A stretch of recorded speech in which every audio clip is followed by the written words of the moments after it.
काका काय वाटतं आगामी निवडणुकीत कोण बाजी मारेल? आता तसं बघायला तर आता मंडली गट आणि पाटील गट युती आहे, त्यामुळे ते बाजी मारतात असा विश्वास आहे. पण समोर हसन मुश्रीफ आणि समरजित घाटगे सारखे कट्टर प्रतिस्पर्धी आहेत. मग काय वाटतं जनता कितपत साथ देईल? शेवटी कसं असते, लोकांच्या याच्यावर राहणार सगळ्या गोष्टी. त्यामुळं लोक काय ठरवतील, कारण शेवटी कसं ते एकत्र झाले मग लोक तसे होत नाही. लोकांच्या मनात काय आहे ते त्या मताच्या ह्याच्यातून रूपात सांगतील. मग आता मंडलिक आणि ह्यांची जर युती आहे मग त्यांनी काय काय कामे केलीत? आता गावाच्या विकासासाठी बरेच रस्त्याचे कामं असतील, गटरचे कामं असतील, किंवा शिवाजी महाराज पुतळा आहे, बरीचशी कामं झालेली आहेत त्या माध्यमातून. मग काका म्हणजे पक्षाची भूमिका काय आहे? शिवसेना भाजप युती झाली आहे ना, तर मग तुम्ही जनतेपर्यंत पोहोचण्यासाठी काय करताय? जनतेसमोर पोहोचण्यासाठी म्हणजे काय, सर्वसाधारण आम्ही सर्व पायाभूत सुविधा इथं विकसित केलेल्या आहेत. या वॉर्डामध्ये शॉपिंग कॉम्प्लेक्स उभा केले मोठं. त्यानंतर आम्ही मरगबाईचं मंदिर परिसर विकास केलेला आहे. त्यानंतर इथे पलीकडंच आमचं हाय टॉयलेट बांधायचं स्त्रियांसाठी आणि मुलांसाठी हायटेक टॉयलेट बांधायचं चालू आहे. मातंग समाज मंदिर मोठं बांधायला चालू आहे.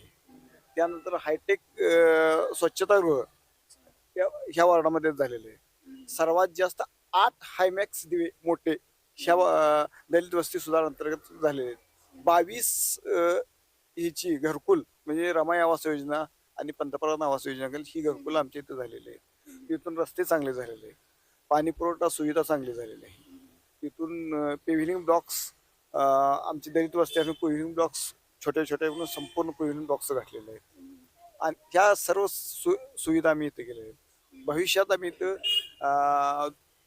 लहान मुलांच्या शाळा, इथं हायस्कूल्स आहेत, महाविद्यालय, युवती तिथे जायत असतात. त्यासाठी आम्ही भविष्यात CCTV कॅमेऱ्याची सुविधा करणार आहोत. म्हणजे समजा एखाद्या कोणा ऍक्सिडेंट झाला, मुलगा काय झाला किंवा काय झालं, पोलीस स्टेशन आमच्या समोर आहे. त्यामुळे सर्व प्रकारच्या सुविधा आहे भाजप शिवसेना युतीमध्ये झालेल्या आहेत. आणि इथून पुढे करणार तर भाजप शिवसेना युतीच प्रगती करणार. केंद्राची सत्ता आमच्या ताब्यात आहे, राज्याची सत्ता आमच्या ताब्यात आहे. मोठ्या प्रमाणात निधी हा आमचाच येणार आहे. त्यामुळे संजयदादा मंडलिक आणि प्रवीणसिंग पाटील यांच्या नेतृत्वाखाली मुरगुड गरुड भरायला येईल हीच मी ग्वाही देतो तुम्हाला. एकूण म्हणजे आता ह्यांनी जसं सांगितलं सुविधांचं वगैरे सांगितलं, मग पक्षाची भूमिका काय आहे? म्हणजे किती प्रयत्न चालू आहेत?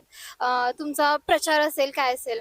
100% जोरात प्रयत्न चालू आहे आमचा. म्हणजे संजयदादा मंडलिक, वीरेंद्र भैया असतील, प्रवीण दादा असतील यांच्या नेतृत्वाखाली जोरात प्रचार चालू आहे लोकांचा. इथेही झेंडा भगवाच लागणार आणि कागदातही भगवाच लागणार एवढं. जनता कितपत प्रतिसाद देते? 100%. आणि माजी नगराध्यक्ष प्रवीणसिंग पाटील यांच्या पत्नी सुहासिनी देवी पाटील उभारलेले आहेत. त्यांना त्यांच्या पाठिंबा गेलं म्हणजे त्यांच्या माहेरचाही महाराष्ट्रातील ताज्या घडामोडी पाहण्यासाठी लाईव्ह 24 तास न्यूज चॅनलला सबस्क्राईब करा आणि बेल आयकॉनवर क्लिक करा.